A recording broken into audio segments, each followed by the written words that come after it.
Hi everyone, welcome to your channel I learn.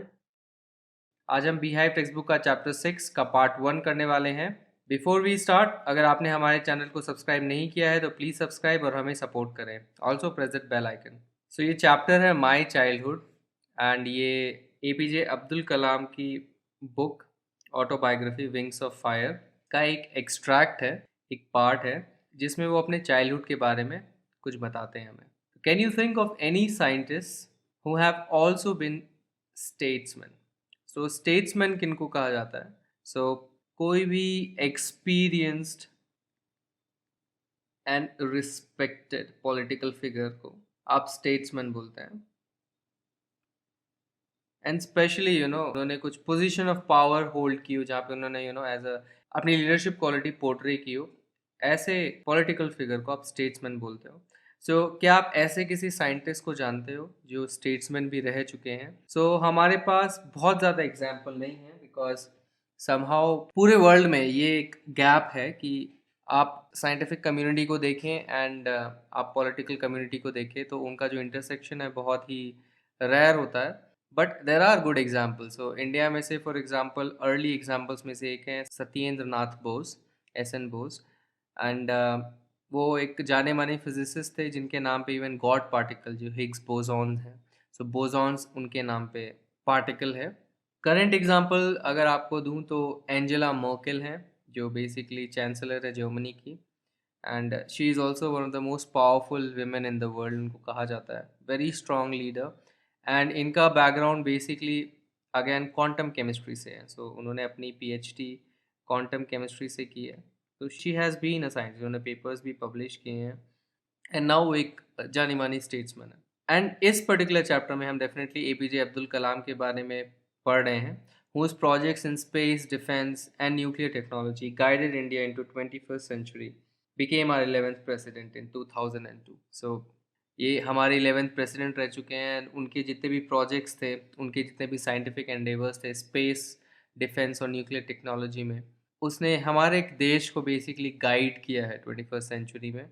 बहुत important figure रहे हैं हमारे साइंटिफिक एडवांसमेंट के लिए। Also as a military power, as a nuclear power, Pokhran 2 उनके नेतृत्व में बेसिकली किया गया था। एंड इनको पीपल्स प्रेसिडेंट भी कहा जाता है। एंड इनके आप इंटरव्यूज़ देखेंगे, अवेलेबल है इंटरनेट पे। एंड आप immediately you will like him क्योंकि उनके जितने भी प्रिंसिपल्स थे, जो भी सिद्धांत थे, काफ़ी ऊंचे थे। एंड काफ़ी एंड इवन बच्चों से तो बहुत प्यार करते थे। तो चलिए इनके ये चैप्टर, इनके चाइल्डहुड के बारे में हम पढ़ते हैं। I was born into a middle class Tamil family in the island town of Rameshwaram in the erstwhile Madras state. मैं फर्स्ट पर्सन में इन्होंने ऑटोबायोग्राफी लिखी ऑब्वियसली। ये अपनी कहानी खुद नरेट कर रहे हैं। मैं मिडिल क्लास तमिल फैमिली में पैदा हुआ था एक आइलैंड टाउन में। एक टाउन है जो कि एक आइलैंड है बेसिकली, रामेश्वरम आपको पता होगा। मैप में आप देखोगे तो ये तमिलनाडु है एंड यहाँ पे रामेश्वरम आपको मिलेगा। एंड इससे कनेक्टेड एक ब्रिज है, मेनलैंड इंडिया से कनेक्टेड इसमें एक ब्रिज है।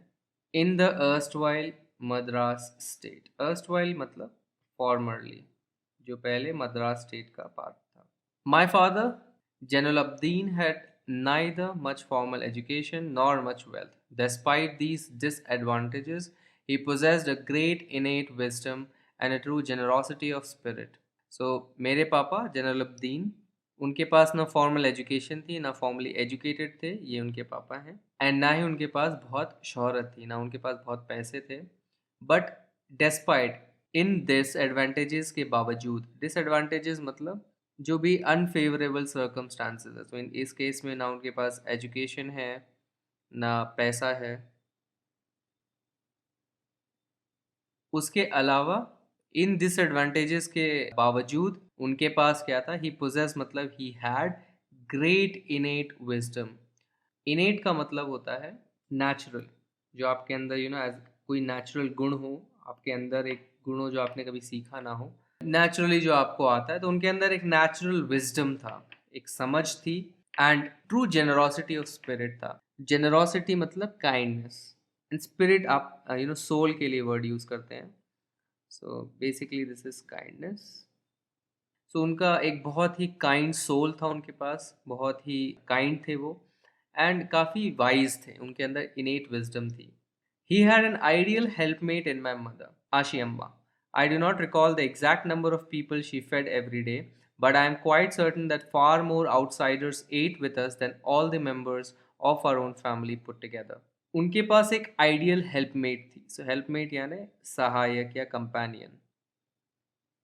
उनकी वाइफ को वो रेफर करें अपनी मम्मी को. आशी अम्मा, उनका नाम था आशी अम्मा. वो कह रहे हैं कि मैं रिकॉल नहीं कर सकता, आई डू नॉट रिकॉल मतलब रिमेंबर. मुझे याद नहीं है एग्जैक्ट नंबर कितना मेरी मम्मी कितने लोगों को फीड करती थी, खाना खिलाती थी हर दिन. बट मैं इतना सर्टेन हूँ, इतना श्योर हूँ कि घर में जितने लोग थे मिला के, हमारी फैमिली में जितने लोग मिला के थे, उससे ज़्यादा आउटसाइडर्स को वो खाना खिलाती थी. सो बेसिकली वो एक परोपकार का काम करती थी, जो बाहर के लोगों को खाना खिलाती थी. तो इस पिक्चर में आप देख सकते हैं ये उनके पापा हैं, मम्मी. एंड आई थिंक उनकी स्माइल से आप क्लियरली पहचान सकते हैं कि ये अब्दुल कलाम है. I was one of many children, a short boy with rather undistinguished looks, born to tall and handsome parents. We lived in our ancestral house, which was built in the middle of 19th century.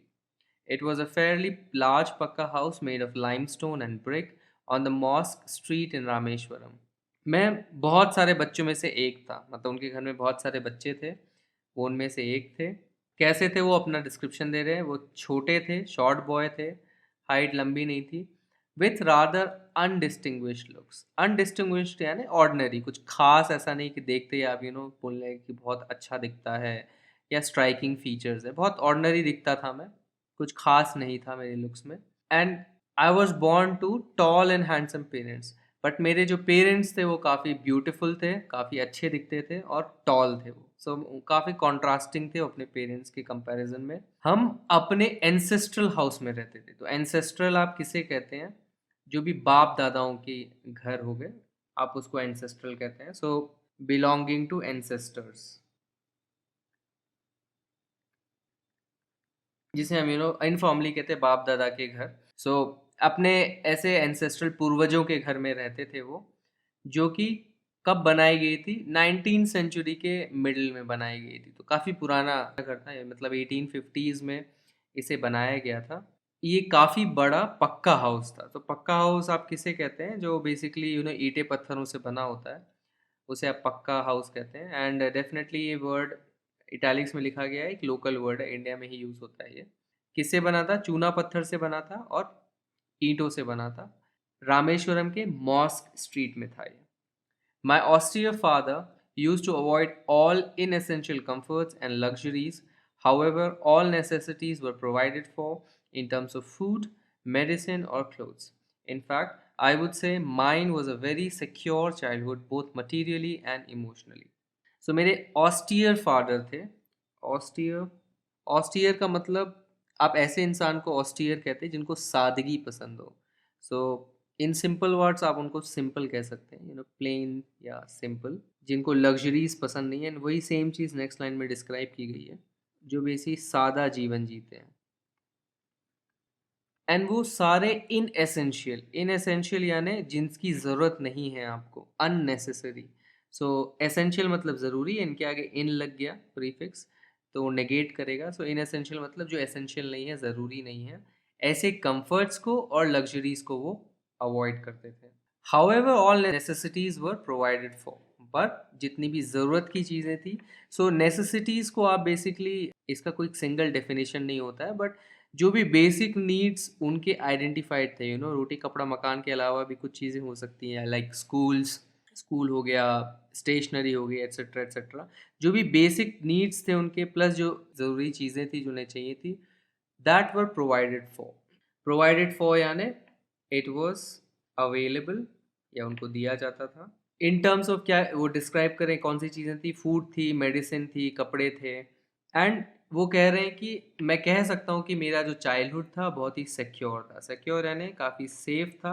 I was protected materially भी, मतलब materially भी मुझे सब कुछ मिलता था, and emotionally में भी काफ़ी सिक्योर था. मतलब काफ़ी अच्छा ध्यान रखा गया था उनका, इमोशनली और materially. The Second World War broke out in 1939 when I was 8 years old. For reasons I have never been able to understand, A sudden demand for tamarind seeds erupted in the market. I used to collect the seeds and sell them to a provision shop on Mosque Street. A day's collection would fetch me the princely sum of 1 anna. My brother in law, Jalaluddin, would tell me stories about the war which I would later attempt to trace in headlines in Dinamani. So second world war start हुआ 1939 में, broke out यानी started, and आपको पता है second world war 1945 तक continue हुआ। And इस समय अब्दुल कलाम 8 साल के थे, सो डेफिनेटली इसका मतलब ये है कि वो 1931 में बॉर्न हुए थे। एंड वो कह रहे हैं कि क्या रीज़न था मुझे आज तक मैं समझ नहीं पाया, बट अचानक से सेकेंड वर्ल्ड वॉर के टाइम टैमरीन सीड्स की डिमांड एकदम से इरप्ट हुई मार्केट में। सो इरप्ट होना यानी सडनली कोई चीज़ का अपीयर होना।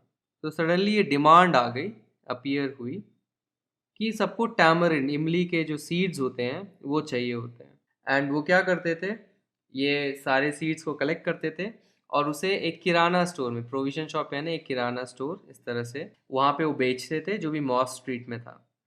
एक दिन के कलेक्शन से उन्हें क्या कितना सम मिलता था, 1 आना। एंड उस सम को वो प्रिंसली कह रहे, प्रिंसली यानी कहना चाह रहे कि काफ़ी ह्यूज, उनके लिए काफ़ी बड़ा सम था ये।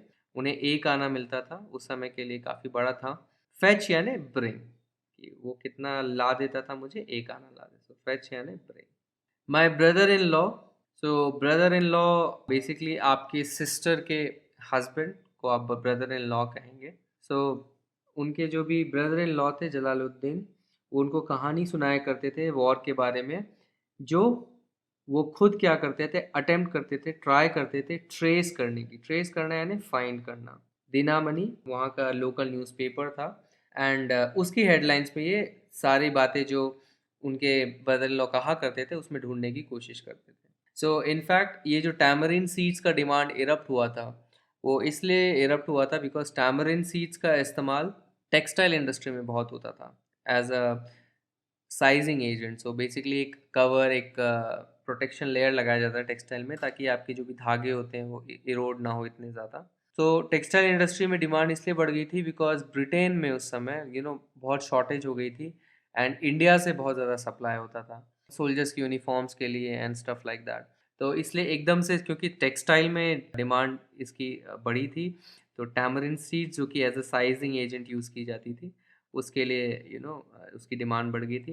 एंड इनफैक्ट टैमरिन सीड्स का इस्तेमाल इवन कुछ तरीके के एक गैस बनाने के लिए भी यूज़ होता था एज अ फ्यूल, जो कि कार्स में उस ज़माने में यूज़ होता था। So there was double thing जिसकी वजह से टैमरिन सीड्स यूज़ होते थे, क्योंकि टैमरिन सीड्स में ऐसे केमिकल होते हैं जिनका इस्तेमाल किया जा सकता है इन चीज़ों को बनाने के लिए। Our area, being isolated, was completely unaffected by the war, but soon India was forced to join the Allied forces and something like a state of emergency was declared. So हमारा एरिया, क्योंकि वो isolated था, मतलब अलग था। सो isolated किस लिए था, बिकॉज वो एक आइलैंड टाउन था, आपको पता है। एंड इनफैक्ट इस तरह का एक ब्रिज है जो कनेक्ट करता है उस आइलैंड टाउन को मेनलैंड से, जहाँ पे इस तरह से रेल चलती है। सो वो कम्प्लीटली अनअफेक्टेड था, बिल्कुल भी अफेक्टेड नहीं था वॉर से। बट बहुत जल्दी इंडिया को फोर्स किया गया, क्योंकि उस समय हम ब्रिटिश के कॉलोनी के पार्ट थे, हमें इंडिपेंडेंस नहीं मिली थी। इनफैक्ट सेकेंड वर्ल्ड वॉर एक ऐसा ट्रिगर पॉइंट भी था जिसकी वजह से ब्रिटेन जो है काफ़ी वीक हो गया था, सेंट्रल पावर ब्रिटेन की बहुत वीक हुई। एंड देन फाइनली हम इतना प्रेशर डाल पाए कि हमें इंडिपेंडेंस मिल गई 2 साल के बाद, सेकेंड वर्ल्ड वॉर ख़त्म होते ही। सो उस समय हमें फोर्स किया गया था अलाइड फोर्सेस के साथ ज्वाइन होने के लिए। So allied forces one of the two forces थे वर्ल्ड वॉर में, दो जो आपस में लड़ रहे थे। एक को हम अलाइड फोर्सेस कहते थे और एक को एक्सिस फोर्सेस कहते थे। एंड एक्सिस के साइड फॉर एग्जांपल जर्मनी थी, देन आपका जापान था, जहाँ पे बेसिकली नागासाकी और हिरोशिमा में फाइनली 1945 में बॉम्बिंग होती है, देन बेसिकली वॉर ख़त्म होती है उस समय। एंड इटली था फॉर एग्जांपल, जहाँ पे मुसोलिनी थे, एंड जर्मनी में हिटलर थे। सो अलाइड फोर्सेस में फॉर एग्जांपल ब्रिटेन था, एंड क्योंकि इंडिया ब्रिटेन की एक कॉलोनी थी तो हमें फोर्स किया गया इनके साइड को ज्वाइन करने के। एंड इसकी वजह से क्या होगा, इमरजेंसी लागू हो गई, डिक्लेयर कर दी गई पूरी इंडिया में। और पहला casualty, the first casualty came in the form of suspension of the train halt at Rameshwaram station. Casualty यानी जो विक्टिम होता है या किसी चीज़ का एक नेगेटिव इफेक्ट पड़ना, कोई लॉस होना, उसको आप कैजुअलिटी बोलते हैं। सो इस वॉर की वजह से जो इमरजेंसी डिक्लेयर हुई उसका फर्स्ट कैजुअलिटी, फर्स्ट लॉस क्या हुआ? It came in the form of suspension of train halt. So जो ट्रेन हॉल्ट था रामेश्वरम में, स्टेशन पे ट्रेन रुकती थी, उसको सस्पेंड कर दिया गया, मतलब वहाँ पे ट्रेन नहीं रुका करेगी। The newspapers now had to be bundled and thrown out of the moving train on to the Rameshwaram road between Rameshwaram and Dhanushkodi. That forced my cousin Samsuddin, who distributed newspapers in Rameshwaram, to look for a helping hand to catch the bundles, and as if naturally I filled the slot. So अब इसकी वजह से क्या हुआ, क्योंकि train अब Rameswaram station में नहीं रुकती थी, तो न्यूज़पेपर्स को जो भी बंडल में आते थे उसे बंडल के फॉर्म में थ्रो करना पड़ता था, मूविंग ट्रेन से, चलती हुई ट्रेन से थ्रो करना पड़ता था रामेश्वरम रोड, जो कि रामेश्वरम धनुषकोडी के बीच में पड़ता था। तो धनुषकोडी बेसिकली रामेश्वरम के बाद एक स्टेशन है एंड उसका एंड पॉइंट ऐसा दिखता है बेसिकली। काफ़ी प्रॉमिसिंग टूरिस्ट स्पॉट भी है धनुषकोडी। सो एकदम टिप है बेसिकली, तो वहाँ तक जाती थी ट्रेन। तो रामेश्वरम धनुषकोडी के बीच में रामेश्वरम रोड पड़ता था जहाँ पे वो फेंकते थे। एंड इसकी वजह से क्या हुआ, उनके जो कज़न थे शमसुद्दीन, उनको जो भी न्यूज़पेपर था जो रामेश्वरम में वो डिस्ट्रीब्यूट करते थे, उनको एक हेल्प चाहिए थी अब, ताकि वो बंडल्स को कोई कैच कर सके। एंड नेचुरली उनके भाई ने, उनका जो अब्दुल कलाम है, उनके भाई ने उनका जो है स्लॉट फिल किया, मतलब उन्होंने हेल्प की इस पर्टिकुलर जॉब के लिए। Shamsuddin help me earn my first wages, and उन्होंने सिर्फ हेल्प करने के लिए नहीं, उनको पैसे भी मिलते थे। एंड इस तरह से उनके कज़न शमसुद्दीन ने उनको उनके पहले सैलरी, फर्स्ट वेज यानी फर्स्ट सैलरी, वेज का मतलब होता है पगार या सैलरी, उनकी फर्स्ट सैलरी कमाने में हेल्प की। Half a century later I can still feel the surge of pride in earning my own money for the first time. So 50 साल के बाद भी, हाफ अ सेंचुरी यानी 50 साल, सेंचुरी का मतलब होता है 100 years, I can still feel, मैं आज भी फील कर सकता हूँ surge of pride. So surge का मतलब क्या होता है? एक powerful rush of emotion. And यहाँ पे वो किस इमोशन की बात कर रहे हैं? गर्व महसूस होने की। सो प्राइड यानी गर्व। सो आज भी वो, उनके अंदर बहुत स्ट्रॉन्ग गर्व की फीलिंग आती है जब वो इस चीज़ को याद करते हैं कि कैसे उन्होंने अपना पैसा कमाया था पहली बार। सो इनफैक्ट जब आपको भी कभी ये मौका मिलेगा कि आप अपना पहले सैलरी कमाएंगे या ऑलरेडी आप कर चुके हैं, तो आपको वो फीलिंग डेफिनेटली आएगी या आ चुकी होगी, जब आपको लगता है कि मैंने अपने बल पे पहले फर्स्ट टाइम पैसे कमाए हैं। Every child is born with some inherited characteristics into a specific socio-economic and emotional environment and trained in certain ways by figures of authority. So हर बच्चा कुछ inherited characteristics के साथ पैदा होता है। So inherited मतलब जो उसे अपने पेरेंट्स से मिलती है। Inherited का मतलब acquired from parents. For example आपकी लुक्स, आपकी हाइट, एट्सेट्रा एट्सेट्रा। तो कैरेक्टरिस्टिक्स यानी आपकी जो क्वालिटीज़ हैं, आपके जो फीचर्स हैं, वो इनहेरिटेड होते हैं।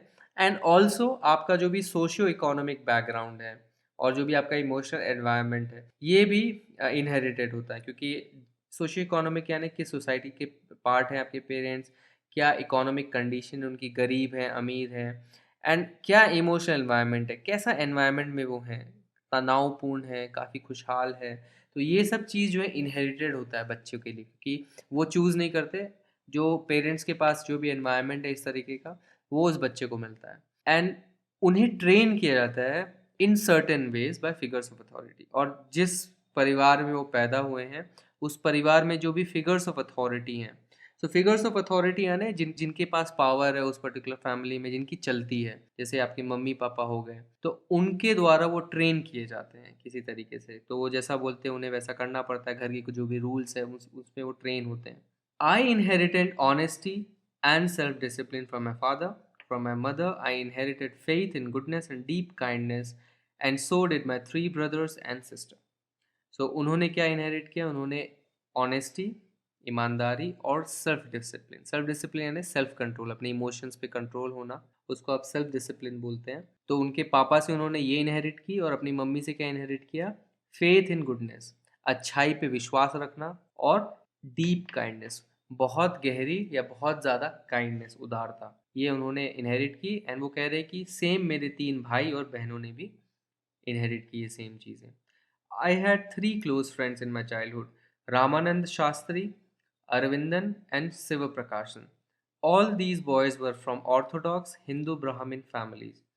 As children, none of us ever felt any difference amongst ourselves because of our religious differences and upbringing. So, उनके 3 जिगरी दोस्त थे, क्लोज फ्रेंड्स थे बचपन में, रामानंद शास्त्री, अरविंदन, शिव प्रकाशन। एंड ये जो भी लड़के थे, ये सारे ऑर्थोडॉक्स हिंदू ब्राह्मण फैमिली से बिलोंग करते थे।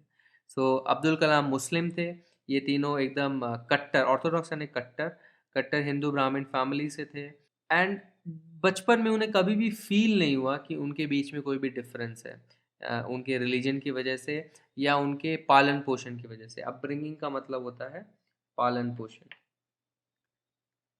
तो उन्हें कभी भी ये डिफरेंस फील नहीं होता था आपस में कि मैं हिंदू हूँ, तुम मुस्लिम हो, तो मेरे साथ नहीं रह सकते हो, खेल नहीं सकते हो, क्योंकि वो आपस में बहुत अच्छे दोस्त थे। In fact, Ramanand Shastri was son of Pakshi Lakshman Shastri. In fact, Ramanand Shastri was the son of Pakshi Lakshman Shastri, the high priest of Rameshwaram temple. Later, he took over the priesthood of the Rameshwaram temple from his father. Arvindan went into business of arranging transport for visiting pilgrims, and Shiva Prakashan became a catering contractor for the Southern Railways. So ये बता रहे हैं कि in fact जो रामानंद शास्त्री था वो किसका बेटा था?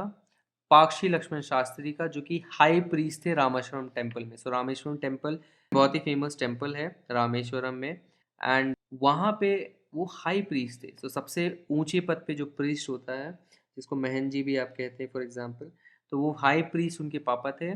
एंड जब वो बड़े हो गए तो उन्होंने प्रीस्ट, वो खुद पुजारी बन गए रामेश्वरम टेम्पल के उनके पापा के बाद। जो उनके दूसरे दोस्त थे अरविंदम, वो किस बिजनेस में चले गए? ट्रांसपोर्ट वाले बिजनेस में चले गए।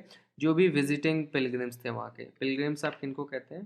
तीर्थ यात्रियों को। तो जो भी तीर्थ करने वहाँ पे आते थे, उन यात्रियों के ट्रांसपोर्टेशन के अरेंजमेंट वाले बिजनेस में वो बेसिकली चले गए। So basically tour and travels के वो एजेंट बन गए। एंड जो शिव प्रकाशन थे तीसरे दोस्त, वो केटरिंग कॉन्ट्रैक्टर बन गए सदर्न रेलवेज के। सो केटरिंग कॉन्ट्रैक्टर कौन होता है? जो बेसिकली खान पान का ध्यान रखता है रेलवेज में। जैसे IRCTC बहुत पॉपुलर है अभी। सो इस तरह से वो सदर्न रेलवेज के केटरिंग कॉन्ट्रैक्टर बन गए।